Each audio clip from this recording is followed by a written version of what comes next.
What do you think, guys? Should we do it? Should we take this Hera II apart? This does not have any body screws on it. I'm very curious how this thing comes together. I've heard some write-ups on how it works, but it doesn't quite make sense in my brain. Still a little confusing. I've taken this one apart a few times with just Torx screws. Really easy to do, but I haven't taken this Hera II apart. So this is the proof run that came out recently, kind of the pre-production. It's got some changes to the production edition, but I believe the way it comes together is the exact same as the regular production knife. So should we do it? I think we should do it. All right, first step. Whenever taking apart an OTF, you want to take the blade off track. The easiest way to do it is to grab the blade in the middle. If you are concerned about safety or you don't think you can do it, put on some gloves or something, and then just retract the blade. And it comes right off the track. You can see here, no problems, easy peasy, lemon squeezy. You can take it apart without doing that. I did it by mistake on my takedown of this guy, and it wasn't a big deal. It was fine, but ideally you want to go ahead and do that.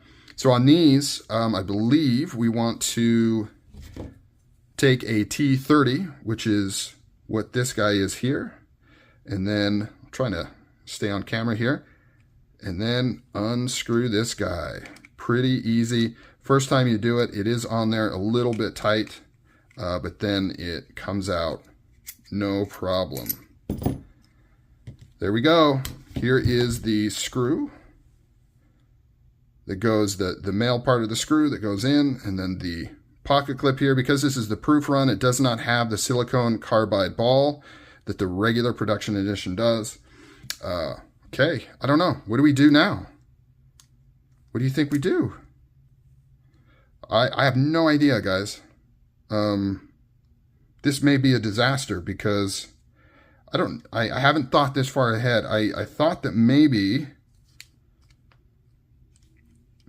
it slides forward, but that almost means we would have to get this out of here, potentially. Don't want to screw up those threads, so we're not going to do that. Ooh, I'm a little stuck here. Because we can't, so what I was thinking it was is that there was some screws inside and then it would kind of slide on, right? Slide off, slide on. But I can't even really test that because I've got to get this female screw out of here in order to even try that. It seems like it's kind of captured. I don't recall when I took this one apart, I didn't really remove all of it. I didn't need to. It just kind of came off. That's got to be what it is. This has to slide. This top cover has to slide, or this top cover has to slide. I can get a little bit of movement, but I've got to get, oh, it is coming out. I don't think this has, oh, it does have threads on it. Okay, good to know. Both of these have threads that thread into this middle piece here. That makes sense. I assumed that it didn't work that way. So now, I'm thinking that we can push this forward, or there we go. Good thing I didn't lose this spring right there. So let's take a look at what we have going on here. So yeah, it's got these holes here milled into the top, and then you just ever so slightly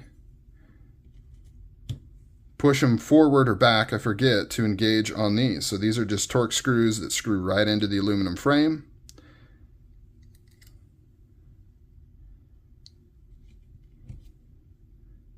And that's how it connects. Pretty simple.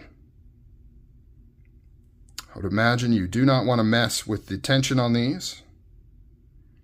It would have to be reasonably precise, though, which I think is the only tricky part, right? Because if these aren't inset perfectly, you would get some play on here, right? This would kind of move up and rattle up or have some gaps on it. So I haven't heard of any issues with that. So hopefully that's not a thing. Let's see if we can see inside here a little bit better. Interesting. Pretty cool, pretty simple, pretty cool. Let's take another quick look at this carriage since we're in here. Look how much better finished this is. it is polished. Like, that is one of the improvements that I didn't really call out when I took apart my combat Trudon, is how polished this is. This is not raw steel. I mean, obviously it's not fully finished, right? It's not like a blade, but it is polished and there's no sharp edges. And I think that helps with the action of this. Now, I don't have any lithium grease on here. Maybe I want to do that.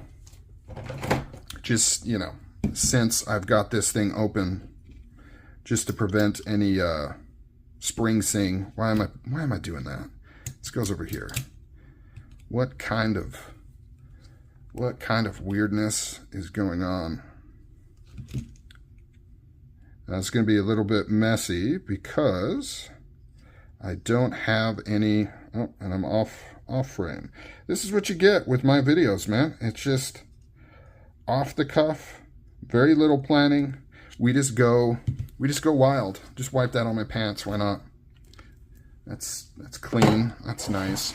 So let's get this back together, at least somewhat back together. So as always, make sure and not lose that spring in there. Set the carriage on, easy peasy. Blade is off track. And then you just put this in the channel right here. You want to hold that with your other finger so that it's in place. Then we're going to take this guy. And then, yeah, see, that's all you slide it. So now it's locked. Now it's not. Now it's locked. And we are good to go, I guess. Like, how simple.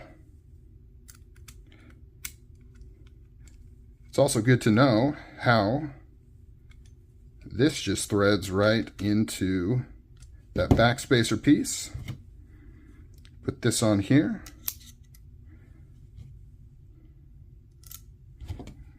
Bada boom, bada bing. Sorry if my fingers are a little bit shaky. It's morning and I just downed a whole bunch of coffee, so.